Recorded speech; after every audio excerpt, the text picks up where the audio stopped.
Mabiyayang umaga po sa ating lahat. So, maganda po ang sikat ng araw. Araw ng pangangaluluwa. Hindi yung pangangaluluwa ng Halloween.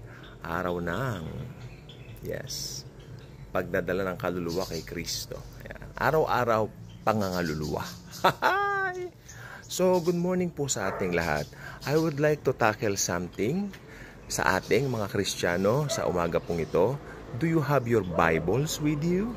If you have, open it with me sa Bibliang Tagalog. So, ang tawag dito, Pilipos, Kabanata 4, mga talatang 4 hanggang 9.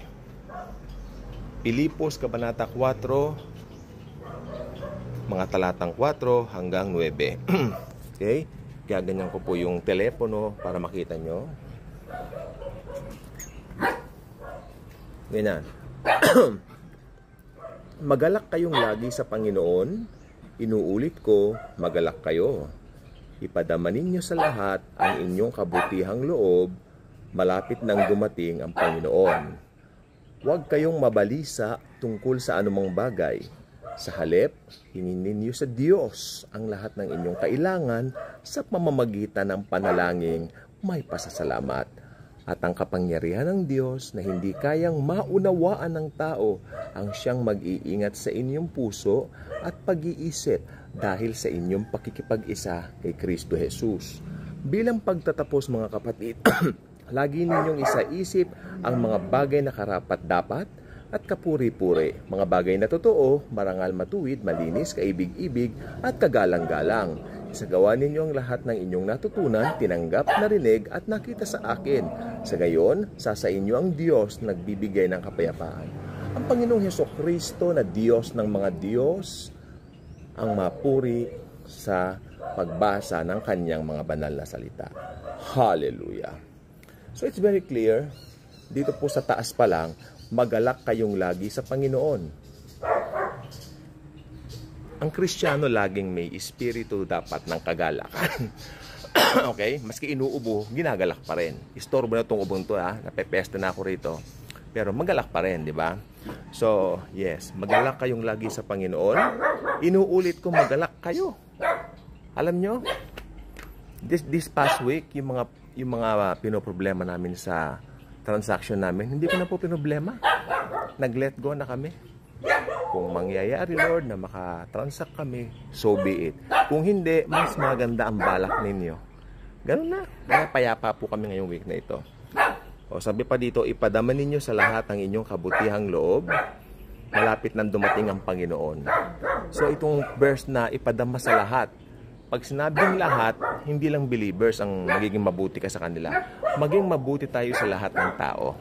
Maging mabuti tayo dahil ito po ay resulta ng salvation na tinanggap natin kay Kristo. Hindi para maligtas ka, kundi dahil ligtas ka na. Tapos sabi pa dito, malapit nang dumating ang Panginoon. Uy! Again, sabi niya rito, malapit nang dumating ang Panginoon. Diba? Wow! Kung malapit nang dumating ang Panginoon nung panahon pa lang na sinulat ang Pilipos, mas malapit na ngayon. Susunod, ito po talaga grabe itong verse nito. Huwag kayong mabalisa tungkol sa anumang bagay. Sa halip, hingin ninyo sa Diyos ang lahat ng inyong kailangan sa pamamagitan ng panalangin may pasasalamat. Ako, naniniwala ko sa claiming Lord, ganito ang declaration ko kako. Dahil namatay ka sa krus, lahat ng kailangan ko provided mo na. Hindi ako mag-i-stress, hindi ako magne-nervyos. Magtitiwala lang ako sa iyo. Okay? Ilang beses kaming pinapupunta roon na sa transaction namin. Hindi na po ako pumunta. Sabi ko, kayo na lang. Ako'y pagod na. Pagod na ako. Gusto kong mag-relax. Gusto kong mag-focus kay Jesus. Kako, si Jesus muna bago yan. Kagabi, may magandang resultang nangyari. May tumawag. Mukhang matutuloy po kami. When you focus on Jesus alone, may magandang mangyayari. Dahil yung focus mo wala na sa mundo, kundi nasa anak na ng Diyos na nagmahal sa atin at nagbigay ng kanyang buhay para sa atin. Magulo po itong transaction na to. Marami na nag-aaway, hindi na po maganda. Umuwi ako rito tanghali, stress ako. Sabi ko, Lord, ayaw ko na po ng ganito. Hindi maganda. May taasan ng boses and all that. Ay, medyo, yeah. Tinawag tayo para maging kalmado. Hindi para maging, sabagay, hindi po maiwasan minsan. Tumataas din ang boses ko kapag siyempre nilakad namin lahat ng papeles, mga ganyan. And then, may mga kapalpakan na lumilitaw. Nakaka-bad trip, sa totoo lang. Hindi po ako plastic na tao. O ito pang maganda sa 6, huwag kayong mabalisa tungkol sa anumang bagay. Sa halip, hingin ninyo sa Diyos ang lahat ng inyong kailangan sa pamamagitan ng panalangin may pasasalamat. Cliname ko na. Kaya maganda yung nangyayari po ngayon. O tingnan nyo itong susunod. At ang kapayapaan ng Diyos na hindi kayang maunawaan ng tao. Tandaan nyo ha, ang kapayapaan at ang kapayapaan ng Diyos na hindi kayang maunawaan ng tao ang siyang mag-iingat sa inyong puso at pag-iisip dahil sa inyong pakikipag-isa kay Kristo Jesus. Yung kapayapaan ng Lord ang mag-iingat sa atin. Kaya sabi nga ni Jesus, nung natatakot yung mga alagad niya, di ba, alam nila patay na si Jesus, nilibing na sa libingan, kaya takot sa mga Hudyo yung mga disciples. Kaya nagpinid sila ng pinto. Ibig sabihin po na nagpinid, nag-lock sila. Malamang nag-double lock pa sila ng pinto doon sa upper room na tinatawag. And then ang Panginoon all of a sudden nag-appear sa kanila. Peace be with you. My peace I live with you. Not as the world gives, but my peace I live with you. Yan ang ibig sabihin nun. Taglay mo ba ang kapayapaan ng Panginoon? Make sure na yan ang taglay mo. Dahil yung peace ng mundo, tulad nung nangyaring peace treaty noong October 13, agad-agad, di ba? Nangyari na naman pong, hindi naman po natuloy yung kapayapaan. Bagkos, lalo pong gugulo. Sapagkat sa mundo, pag sinabi nilang kapayapaan, sabi nga ni Apostol Pablo, susunod ang distraction.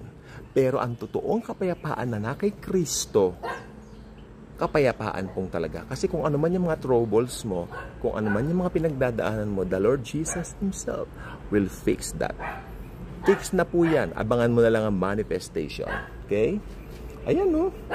O, ito maganda. Bilang pagtatapos, mga kapatid, lagi ninyong isa-isip. Oh, I love this verse. Bilang pagtatapos, mga kapatid, lagi ninyong isa-isip ang mga bagay na karapat-dapat at kapuri-puri. Ayan, no? Ayan pala ang dapat na isipin natin. Karapat-dapat, kapuri-puri, mga bagay na totoo, marangal, matuwid, malinis, kaibig-ibig at kagalang-galang. Mga bagay na totoo. Alam niyo itong mga huling panahon, marami akong kilalang mga kabataan na parang nabubuhay na po sa deception, nabubuhay na po sa fantasy, diba? Yung mga pinapalabas sa television, feeling nila doon sa, halimbawa, feeling nila feeling nila engkanto sila, feeling nila Cinderella sila, gano'n.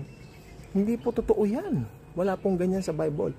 Maging mabuti tayo. Yung iba nag-i-imagine na ang kasalamuhan nila mayayaman. No. Yung mga nakakasalamuha mong tao sa araw-araw, gaano man yang kasimple, yan ang totoo sa'yo. Kaya tanggapin mo yan. Sa tingin ng ibang mayayaman siguro, maliit lang mga taong nakakasalamuha mo. Ano ngayon? Yan ka eh. Yan ang totoo mo. Magpakatotoo ka. Huwag ka magpapanggap. Kasi tignan mo, sabi niya, mga bagay na kapuri-puri at mga bagay na totoo. Yan po yung mga bagay na marangal, matuwid, malinis, kaibig-ibig at kagalang-galang. Okay? Isagawa ninyo ang lahat ng inyong natutunan. Tinanggap, narinig at nakita sa akin. Kaya naalala ko, ang dami ko na po naging pastor. Itatanungin niyo ako, ilan po naging pastor ko? Teka, 1, 2, 3, 4, 5, 6. 8 po ang naging pastor ko. Pero yung ilan doon hindi maganda yung experience ko. 8 po sila. Pero ibig sabihin palipat-lipat ako ng, of course, kung nagsawa ako, iba naman, para try and try, di ba? Pero marami akong kaibigan na pastor, ha? Pero marami ako naging pastor. Pinagmamalaki ko yan. Unique ako. I am unique. Hindi ako doon lang nakatanim sa isang ano lang. Magiging bonsai ako pag ganun. Kailangan madami kang pastor na na-under ka sa maraming pastor para masaya ang buhay. Ay, mali! Teka, may Koreano pa ako naging pastor. So, teka, mga nasa 11 po. Opo. Yes, dami ano? Pero ganun pa man alam nyo, pinagpapasalamat ko yun. Yung mga natutunan ko sa kanila, isinasabuhay ko. At isineshare ko ngayon sa mga videos at vlog dito. God bless.